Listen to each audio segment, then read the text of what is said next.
Hello दोस्तों, मैं दीपक कुमार आप लोगों का इनविजिबल स्टडी में स्वागत करता हूं। आज हम लोग मॉर्निंग रिलीजियस प्रैक्टिस में से नंबर 37 को कवर करने जा रहे हैं, जिसमें मैं हर रोज आप लोगों को 50 प्रश्नों की प्रैक्टिस करवाता हूं।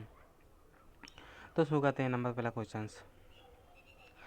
हाल ही में जिस देश ने चीन और वियतनाम कोरिया से कुछ प्रकार के विशेष इस्पात उत्पादों में के आयात पर एंटी शॉपिंग शुल्क लगाने की घोषणा की है, एंटी डंपिंग ड्यूटी लगाने की घोषणा की है, तो वह देश कौन सा है? तो वह देश भारत है। अंतर्राष्ट्रीय ओलंपिक दिवस कब मनाया जाता है? तो 23 जून को मनाया जाता है। वह भारतीय अर्थशास्त्री और नोबेल पुरस्कार विजेता जिसने 2020 में जर्मन बुक ट्रेड का प्रतिष्ठित शांति पुरस्कार जीता है, तो वह अमर्त्य सेन को मिला है। अमर्त्य सेन को 2020 का शांति पुरस्कार मिला है और उन्हें 1998 में अर्थशास्त्र में नोबेल पुरस्कार भी दिया गया था। केंद्र सरकार ने हाल ही में प्रधानमंत्री मुद्रा योजना के तहत शिशु कर्ज श्रेणी के अंतर्गत आने वाले छोटी राशि का कर्ज ले रखे कर्जदाताओं को जितने प्रतिशत ब्याज सहायता देने की मंजूरी दी है, कितने परसेंट सहायता देने की मंजूरी की गई? तो वह 2% दी गई है। मतलब जो कम राशि वाले जो कर्ज दाताओं को 2% की छूट दी गई है। विजन इंडिया के एक पोल के अनुसार 50 वर्ष के सर्वश्रेष्ठ टेस्ट क्रिकेटर का पोल जिस खिलाड़ी ने जीत लिया है वह राहुल द्रविड़ जी है।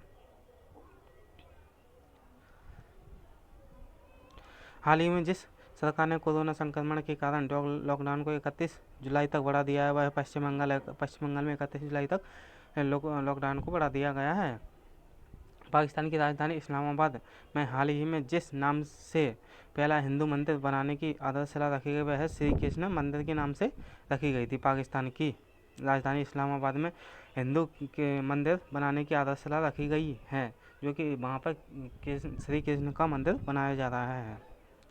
हाल ही में महाराष्ट्र के नए मुख्य सचिव के रूप में जिसे नियुक्त किया गया महाराष्ट्र के नए मुख्य सचिव के रूप में संजय कुमार को नियुक्त किया गया है। हाल ही में जिस देश ने भारत के बाहर पहली योग यूनिवर्सिटी खोलने की आधारशिला रखी है, वह अमेरिका है। कहाँ है?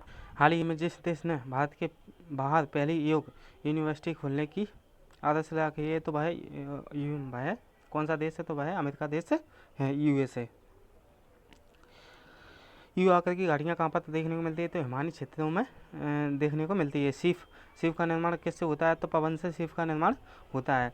पृथ्वी में वायुमंडल का कितना प्रतिशत भाग 29 किलोमीटर की ऊंचाई तक फैला होता है? तो वह पृथ्वी के वायुमंडल का कितना प्रतिशत भाग 29 किलोमीटर की ऊंचाई तक फैला होता है? 97%।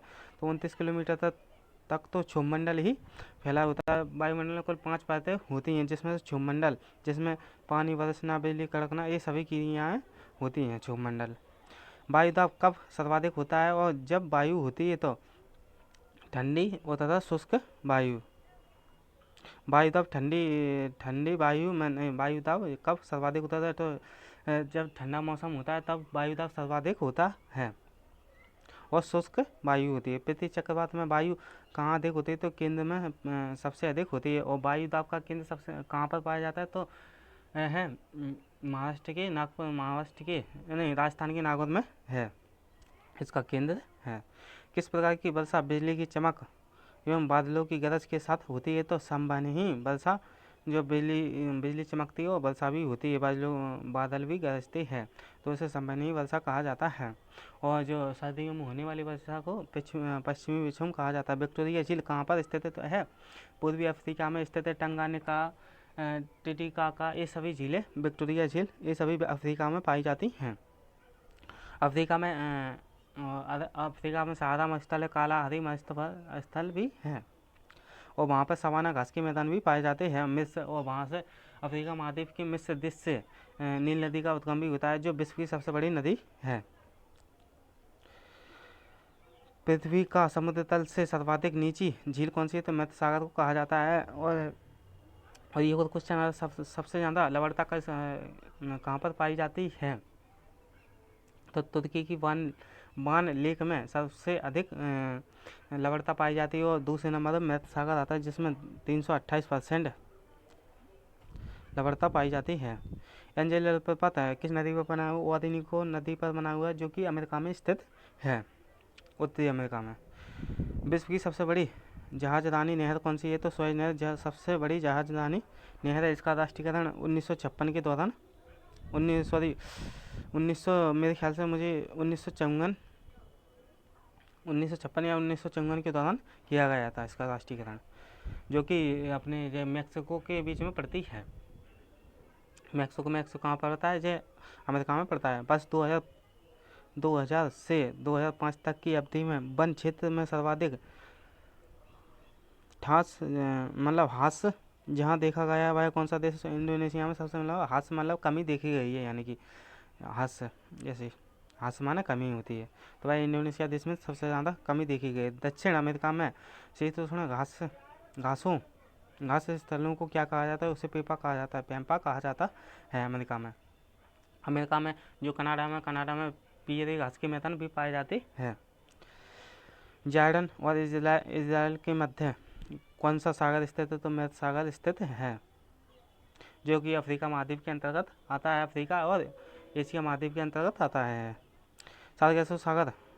सारगेसो समुद्र किस महासागर में स्थित है? अटलांटिक महासागर में स्थित है। रेनिल जलधारा किस महासागर की जलधारा है? तो अटलांटिक महासागर की जलधारा मानी जाती है रेनिल। गल्फ स्ट्रीम धारा की उत्पत्ति कहाँ से होती है? तो मैक्सिको की खाड़ी होती है गर्म जलधारा है, और गर्म जलधारा जो है भूमध्य रेखा से ध्रुवों की ओर जाती है, तो उसे ही गर्म जलधारा कहा जाता है। दैनिक ज्वार भाटा के मध्य समय अंतर क्या होता है? तो 24 घंटे 52 मिनट के अंतर पर वह आता है। गंगा नदी का डेल्टा किस प्रकार का है? तो है चापाकार डेल्टा माना गया है। गंगा नदी और ब्रह्मपुत्र नदी के मिलने से सुंदरवन का डेल्टा का निर्माण होता है, जो कि पश्चिम बंगाल में स्थित है। हांगू नदी किस में गिरती है? तो है पीले सागर में गिरती है। चीन का शोक किस नदी को कहा जाता है? हांगू नदी को चीन का शोक कहा जाता है। विश्व की सबसे व्यस्त व्यापारिक नदी? तो राय नदी को व्यापारिक नदी भी कहा जाता है, विश्व की सबसे व्यस्त नदी है। विश्व में सबसे ऊंचा बांध कौन सा है? तो रोग वनस्की है, जो कि तजाकिस्तान में स्थित है। रोग वनस्की बांध है, सबसे ऊंचा बांध माना गया है, जो कि तजाकिस्तान में। पेरिस शहर किस नदी के तट पर है? सीन नदी के तट पर स्थित है। फ्रांस की बोर्डो बंदरगाह किस नदी के तट पर स्थित है? गैरून नदी के तट पर स्थित है। जो फ्रांस का बोर्डो बंदरगाह है वह गैरून नदी के तट पर स्थित है। जमशेदपुर शहर किन नदियों के संगम पर बसा हुआ है? स्वर्णरेखा नदी और खरकई नदी के संगम पर बसा हुआ है जमशेदपुर, और यहीं पर टिस्को की स्थापना भी की गई थी, वो भी जो कि झारखंड में पड़ता है, झारखंड में की गई थी। प्रभाव व्यक्तियों की उत्पत्ति से संबंधित हमारी नियंत्रण सिद्धांत का प्रतिपादन किसने किया था? तो है दिल्ली के द्वारा किया गया था। तटीय प्रवाल वृत्ति एवं स्थल खंड के बीच विकसित होने वाले लैगून को क्या कहा जाता है? बोट चैनल कहा जाता है। क्या होता है? तटीय प्रवाल वृत्ति एवं स्थल खंड के बीच विकसित होने वाले लैगून को क्या कहा जाता है? बोट चैनल कहा जाता है। विश्व में सर्वाधिक लवणता किस झील में पाई जाती है? तुर्की की वान झील में पाई जाती है, लगभग 330%। और दूसरे मृत सागर आता है, जो कि अफ्रीका और यूरेशिया के मध्य में पड़ता है, अफ्रीका महाद्वीप के अंतर्गत आता है। जहाँ तक कि मानसूनी प्रदेश में सर्वाधिक वर्षा कहाँ पर होती है? तो पूर्वोत्तर भारत में सबसे ज़्यादा वर्षा होती है। पूर्वोत्तर जैसे कि मेघालय की मानेसर चेरापूंजी में सबसे ज़्यादा वर्षा होती है, एशिया में सबसे ज़्यादा। रबड़ किस प्राकृतिक प्रदेश की उपज है? विषुवतीय प्रदेश की उपज मानी जाती है, विषुवतीय, जो कि भूमध्य रेखा, इसे भूमध्य रेखा भी कहा जाता है, विषुवतीय रेखा भी कहा या 0 डिग्री लाइन भी कहा जाता है, जो पृथ्वी को 2 बराबर भागों में बांटती है। दक्षिणी अमेरिका का मध्य चिली किसका उदाहरण था? भूमध्य सागरीय प्रदेश का उदाहरण माना जाता है। दक्षिणी अमेरिका मध्य चिली, जो चिली देश है दक्षिण अमेरिका में, वह भूमध्य सागरीय प्रदेश का उदाहरण माना जाता है। उष्ण मानसूनी प्रदेश का सर्वाधिक विस्तार कहाँ पर है? तो एशिया में सबसे ज़्यादा होता है। उष्ण मानसूनी प्रकार की जलवायु एशिया में पाई जाती है, और भारत में उष्ण कटिबंधीय जलवायु पाई जाती है। कांगो घाटी में किस प्रकार की जलवायु पाई जाती है? विषुवतीय रेखा विषुवतीय प्रकार की जलवायु पाई जाती है उसमें, कांगो घाटी में। मानसूनी प्रदेश को कहा वृद्धिशील प्रदेश कहा जाता है, तो मानसूनी प्रदेश को उन्हें वृद्धिशील प्रदेश कहा जाता है। विश्व में तंबाकू का उत्पादन सबसे बड़ा देश कौन सा है, तो वह चीन है। चीन में सबसे ज़्यादा तंबाकू का उत्पादन होता है।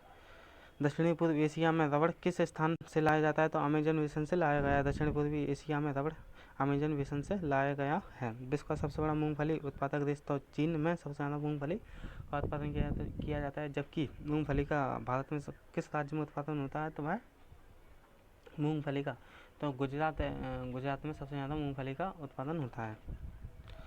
विश्व का सबसे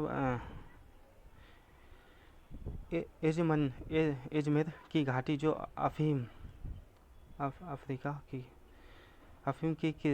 की कृषि के लिए प्रसिद्ध है, यह किस देश में है, टर्की देश में स्थित है। अजमेर की घाटी जो कि अफीम कृषि के लिए प्रसिद्ध है, टर्की देश में स्थित है। विश्व में कपास की खेती के अंतर्गत सर्वाधिक क्षेत्रफल किस देश में पाया जाता है, तो भारत में सबसे ज़्यादा कपास की खेती की जाती है। और कपास की खेती के लिए काली मिट्टी की आवश्यकता होती है, जिसमें सबसे ज़्यादा जैव उर्वरक पाए जाते हैं। चाय के निर्यात में भारत को किस देश की कड़ी प्रतिस्पर्धा का सामना करना पड़ रहा है, तो श्रीलंका की इन दोनों में प्रतिस्पर्धा लगी हुई है, मतलब चाय के निर्यात करने में। तो दोस्तों आज के लिए इतना ही। उम्मीद है आपको ये सेशन अच्छा लगा होगा। अगर आप मेरे साथ जुड़ेंगे तो आपको काफ़ी जीएस में हेल्पफुल साबित होगी।